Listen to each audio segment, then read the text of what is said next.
And we're back. Welcome back to the Retirement Decoded podcast. I'm your host, Scott Tucker. I think I am. This is my my trusty sidekick, as always, Associate Advisor Max Wren. Say hello, Max Wren. Hello, Max Wren.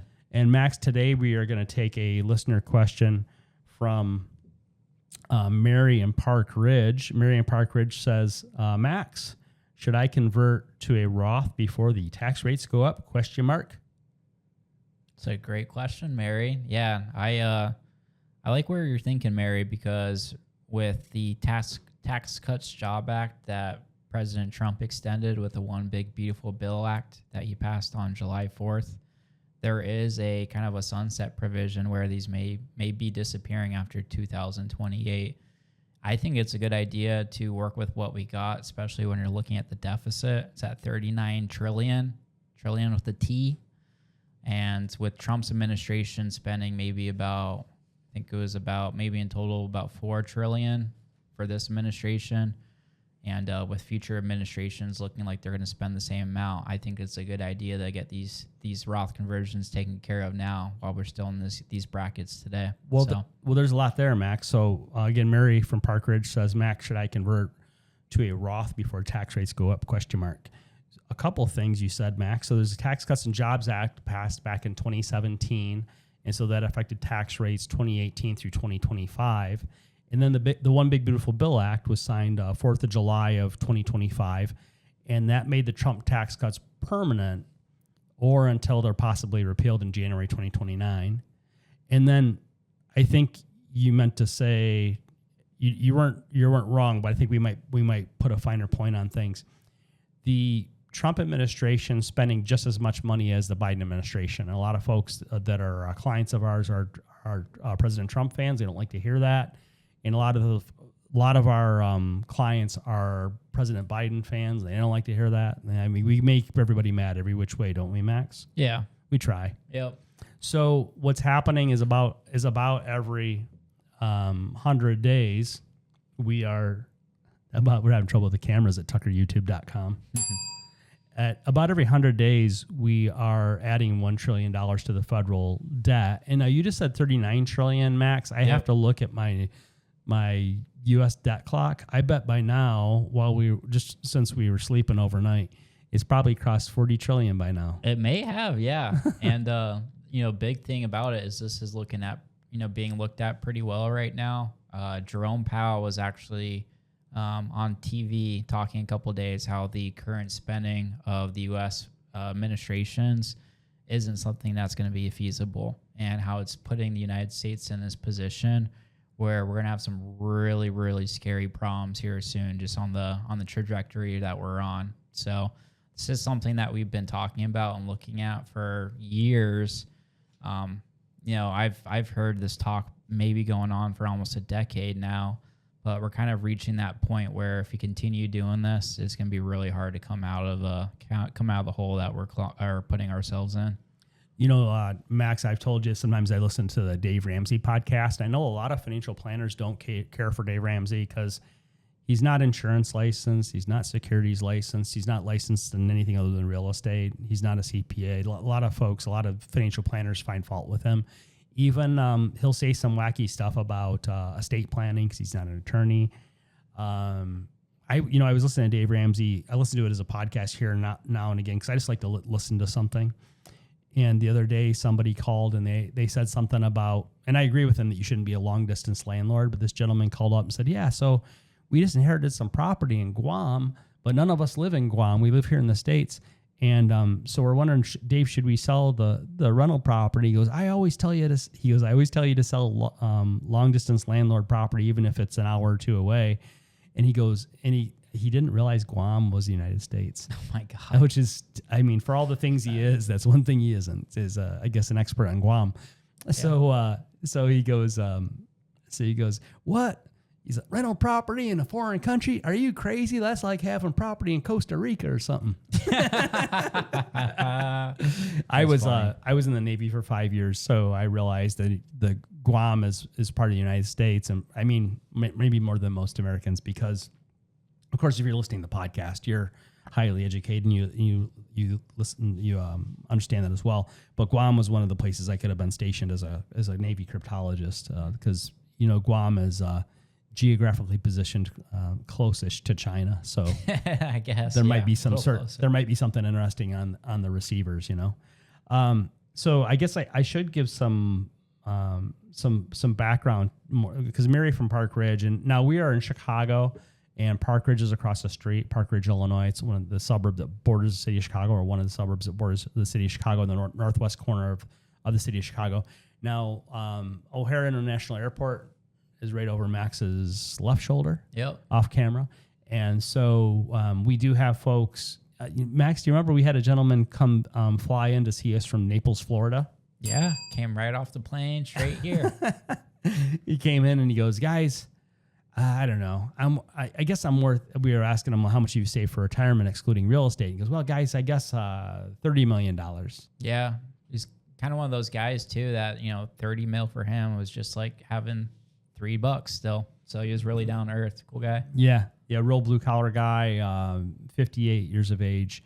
And we were able to show him a whole bunch of good tax planning things. So if you want to get on our phone calendar, or anything you want to ask us about investments, tax planning for retirement, tax planning for the next generation, or maybe you want to talk to us about healthcare, legacy planning, any number of things, just go to tuckerretirement.com. It's down in the description, tuckerretirement.com, and we'll spend 15 minutes for free with you over the telephone with one of our financial planners. Might be myself, might be Max Wren, might be Matt Mirabella, might be Sayyida Mahmood, any number of us. And a lot of times it'll be two of us, because we like to have two folks involved whenever possible. So we had Mary from Park Ridge. So I say all that to say this, whether you're in Guam, or you're in Naples, Florida, or you're in Park Ridge, Illinois, wherever you are, anywhere in the United States or its territories, we can help green card holders and U.S. citizens, and with all of your investments in that. We're federally licensed. We're investment advisor representatives of a registered investment advisor. Yeah, and just to expand on that more, some other prior firms I was working at, they were completely national. So I was an advisor based out of Washington State, and I had clients in all 50 states, had clients in Japan, China, Europe. And so really what I'm trying to get at is, don't feel like you should be pigeonholed and working with somebody that's local or someone that you can meet and drive with in person. Really, at the end of the day, what you're looking for is someone that's going to be really as knowledgeable as you desire them to be, and someone that can lead you through all this stuff. Don't feel like you need to work with the local person at the shop in the strip mall, because that's the only person in the area that does this stuff. So the local yokel, Max? Yeah, the local yokel.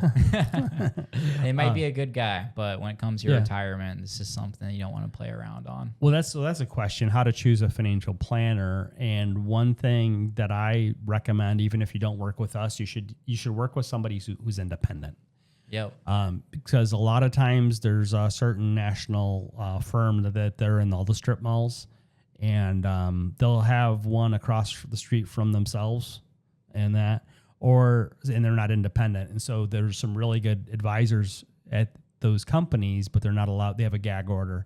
There's a thing that was in the news some years ago. If you have HMO insurance, they had a thing years ago. I don't think it's allowed anymore, but they used to have the HMOs could put a gag order on your doctor where your doctor could not tell you certain information. You don't want that to happen with your life savings. Same thing as if you're, I don't care which bank it would be, if your advisor is a bank employee, that's not good. And we even use Schwab and Fidelity as our third-party custodian so that we don't possess your funds. Yep. But if your advisor works for Schwab or for Fidelity, that might not be the best thing, because they're an employee of a large organization. They don't have kind of free range. Yeah, and to think about that a little more, if you're working for a publicly traded company, the people that you answer first to are the shareholders, right? And if there's anything that is against what's in the best interest of the shareholders, like doing tax planning where there's Roth conversions and the amount of money that you're now managing under assets, making that money off your fee is going down, that's not in the best interest of shareholders. That's why when you talk with a firm like that, they're going to say, consult your tax advisor. Or unfortunately, I was sitting down with a gentleman a couple of weeks ago. He's been with a really big firm. couple million in IRA assets, and his current advisor there is saying, oh, well, tax planning, Roth conversions, it's just not enough to move the needle for you. It's not worth doing the work. So we're not going to do it. I don't know if you remember from your memory, Max, do you remember how much money they might have had tax deferred that they were saying not to fuss with? Yeah, they had almost $2 million in IRA assets, really hardworking guy, engineer. We'll just round it off then. Say if it was $2 million tax deferred, our rule of thumb would be there's a potential lifetime income tax savings federally of about $1 million. So again, a $2 million tax deferred retirement account, potentially a $1 million lifetime income tax savings, plus also not leaving your unpaid federal income taxes to your kids or nieces or nephews or whoever. Yeah, and I think what was really upsetting about the whole conversation, Scott, was when we're financial advisors, really we kind of feel like we're doctors a little bit, but for people's finances. And for this gentleman to sit down with me and tell me that his advisor that he's been with for over 9 years has been telling him this and putting him in harm's way and not guiding and trying to protect him, just puts a really bad feeling in your stomach. So it's not what we like to see. That's not good at all. Nope. I should give us some more of the background, because Mary from Park Ridge, she asked, should I convert to a Roth before the tax rates go up? She did write some more questions here. And again, if you have your own questions, just go ahead and click down below or go to tuckerretirement.com, and you can get on our phone calendar, tuckerretirement.com. We'll spend 15 minutes for free with you over the telephone in the coming week with one of our financial planners. Even if you're in Guam, Max takes the 3 a.m. calls. Yep, I'll talk to you Guam. Set his alarm clock for 2:30 in the morning. So Mary, I'll give you some background on Mary and Park Ridge, Max, that we didn't go over before. Mary is 62. She's planning to retire in the next few years. She says she's heard constant talk about rising tax rates, and with good reason. Federal debt around $40 trillion, thereabouts. And so Mary's wondering if now is the time to start converting portions of her IRA to a Roth. She's concerned about paying taxes today versus the risk of paying far more later. I share that concern, and she wants to know how to think through timing, tax brackets, and whether partial conversions make sense. Max, one thing a lot of folks don't realize is that Roth conversions are only one of the many tools in our toolbox when it comes to tax planning for retirement and for the next generation. Yeah. I think within the IRS's tax legislation code, there's about 1,700 different provisions you can take advantage of. Mm-hmm. For our clientele, we use about 100 of those that we're layering in for every one of our clients. Roth conversions are one. You don't need a financial planner to figure out how to do a Roth conversion. You may make a couple of mistakes, but it's not rocket science. When you're trying to layer in 99 more, or what have you, that's where it can start getting a little more complicated. So, and at the same time, a lot of folks, Max, they think that it's so simple that, well, I don't need a financial planner, I don't need any tax advice, I'll just go home and start doing Roth conversions. Now, what folks don't realize there is a Roth conversion has several other tax-related ramifications potentially. Roth conversions can move you up in tax bracket. They can cause you Medicare high income penalties 2 years from now. There's a lot that goes into it. Also, have you considered Section 7702 conversions? Have you considered? There's a type of another idea. There's a type of tax deduction you can get from a charitable contribution into certain charities. A charitable contribution that can get you a 5 times multiple of deduction and save you about. Rough math for most people is about double. So about $1 goes to charity and $2 of tax savings. Now that's a really advanced strategy, and we don't talk about that for everybody. The gentleman who flew up here from Naples, Florida. Yep. He had a small business, and something we talked to him about is, do you have a cash balance plan? Yeah, he didn't have anything. He didn't have a single type of strategy layered in to mitigate and lower his taxes. And with that kind of net worth, just the power of deductions, it's really, really, really something you got to be taking advantage of. You're just leaving, with 30 mil, you're leaving millions on the table. So if you're a small business owner and you have a good income and you don't know what a cash balance plan is, you need to probably, and if you have, especially if you have a financial planner and you have a CPA or an EA, enrolled agent, and you don't know what a cash balance plan is, that could be a potentially really big opportunity as well. So there's a lot of instances where we might be able to maybe shed some light on some things that aren't being shared with you.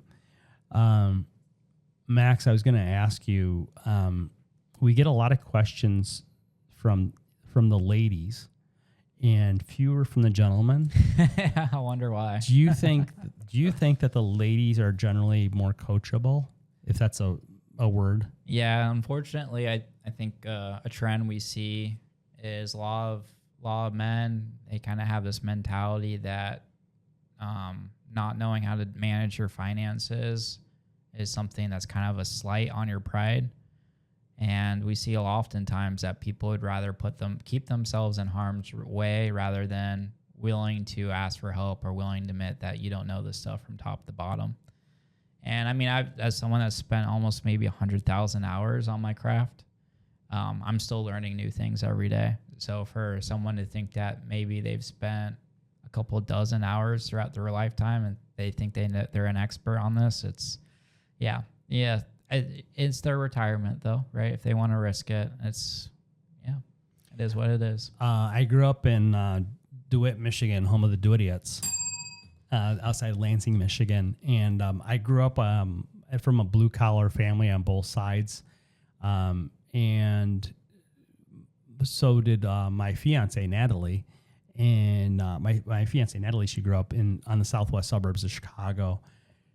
And so, but she met me when I was 41, and I was, as you see me now, I got the dress shirt going at tuckeryoutube.com. So you can see this in video at tuckeryoutube.com, and I don't know if that's a good thing or a bad thing to be able to see it. But so she has always thought of me as this white-collar guy, and I explained to her when I was growing up, I grew up in DeWitt, Michigan. It was a kind of a, it was just 15 minutes outside of Lansing, Michigan. And back when I was growing up in the 80s, there was a Buick Oldsmobile Cadillac Group, part of General Motors. And I remember once in 7th grade, we were in Michigan history class, and I forget the teacher's name now, darn it, in 7th grade. And she said, how many of your parents work for General Motors? And 85% of the hands went up. Yeah. I was like, whoa, because my mom was a nurse at Sparrow Hospital on Michigan Avenue in Lansing, Michigan. My parents were divorced when I was 2. And I was like, wow, all these kids' parents work at General Motors. And what was interesting growing up is all of our middle school had industrial arts and had all the, I mean, nowadays, I don't know if they would do this with kids. We had like band saws and all kinds of circulars. We had table saws and all this weird stuff. And, but for 6th, 7th, and 8th graders with band saws. Yeah, that's a little young for the band saws. Anybody lose any fingers? No, Mr. Jewett was super safe with all that stuff. So he was really careful. Even with a multitude of kids, he kept us all safe. We didn't have any accidents or anything like that. And so he was really big on safety. And it was good to learn how to operate those power tools safely, with adult supervision. It was like having your dad look over your shoulder so you didn't get hurt. And then in high school, we had Woods 1 and Woods 2 and Metals 1 and Metals 2. I took the Woods. I didn't take the Metals. And then we had we had Auto Shop. I had a $500 Camaro when I was a senior in high school. Nice. Well, yeah. So I had to take Auto Shop to keep it running. There you go. It's like, yeah. So I got to learn how to do all of the auto repair. So then Natalie thinks I don't know how to do anything because I won't do anything. Because there's a difference between not knowing how and not wanting to spend the time, your limited time. Well, right? she looks at it. She looks at it. She kind of thinks about things the way that her family might think about things. That, well, you're not a man if you don't work on your own truck, and you're not a. Yeah. Why wouldn't you wait? We got our house in Mount Prospect maybe about 4 years ago, and her dad gifted us a push lawnmower and a single stage snowblower. Nice. And I just took it like, okay, great, thanks, Mike. And then I was like, Natalie, do you want to give him the stuff back, like, or the not the snowblower, but do you want to give him the lawnmower back? I'm not going to mow the yard. Because she knows at the old house I didn't mow the yard.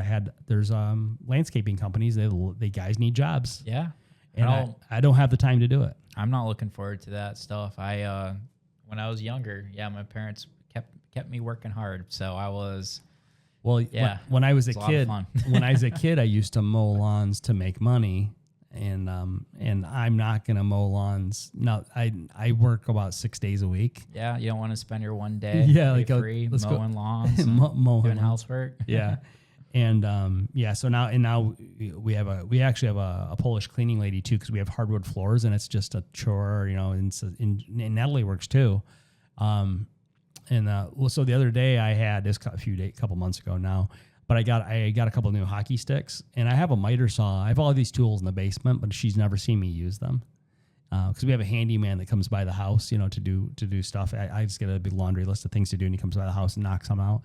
And so the other day I go, oh, you're gonna hear the saw here in a minute. She's like, what? And I'm like, yeah, I got a couple new hockey sticks. And you have to measure them based on your height, and you have to go cut them off and that. So she hears me in the basement, like, you're cutting the sticks. And I come back upstairs. She goes, "You did that yourself?" I said, "Well, yeah, I know how to operate a miter saw. I took industrial arts. I took Woods 1 and Woods 2 and all this stuff. I took auto shop, not that it had to do with auto." But she's like, "Oh, wow, I can't believe you didn't have Joe do it. Joe's the handyman." Yeah. And I go, "Well, I choose not to do certain things, but no, I don't mind cutting a hockey stick, and I want to go play hockey till tomorrow night. So I want to have these sticks ready to go." Yeah, I get it. So I'd rather pay I don't work this hard, not to be able to afford some luxuries like that, right? Yeah, something I would do, something I wouldn't mind doing if I were retired and I had the time to do it, and you have the nice weather in the spring and that right. would be like gardening and stuff, but I don't have any time for it. You don't want to be planting your tomato plants. And I wouldn't if I had all the time in the world, and if I stayed home all spring and summer and fall and whatever. Because if we do retire, I kind of don't know what I'll do retired, if I'd sit still or not. I'm only 53, so I've got a ways to go. But I suppose there'd be some travel. But I don't know. I don't think I'm going to be the sit-home guy where you sit home from spring to fall. I don't really see that happening. I think I'm going to be the guy that's posted up in France, just hanging out in Saint-Tropez, Nice, Monaco. Max is obsessed with France. I told him, you can get it half price if you just go to Montreal. It's not the same. Give us a call if you're in the Riv. Max has this whole obsession with France. Well, that's something maybe Mary and Park Ridge, maybe you can get some travel tips from Max at tuckerretirement.com. Get in our phone calendar. 15 minutes are free over the telephone with one of our financial planners, and we'll see if Max can get you some travel tips if you want to go to France. Or if you don't want to go to France, you could go to what they call Marseilles, Illinois. Oh, my God. Yeah, there you go. So it's spelled like Marseille, but it's Marseilles, Illinois. Travel tip, but don't go to Marseille. You don't want to go to Marseille, guys. Skip that one. If you don't want to go to Marseille, France, maybe go to Marseilles, Illinois. There you go. Yeah. Or Des Plaines, Illinois. Des Plaines. All these French names that the Illinois folks butcher here. Yeah. Get on our phone calendar, tuckerretirement.com. We'll talk to you in the next episode.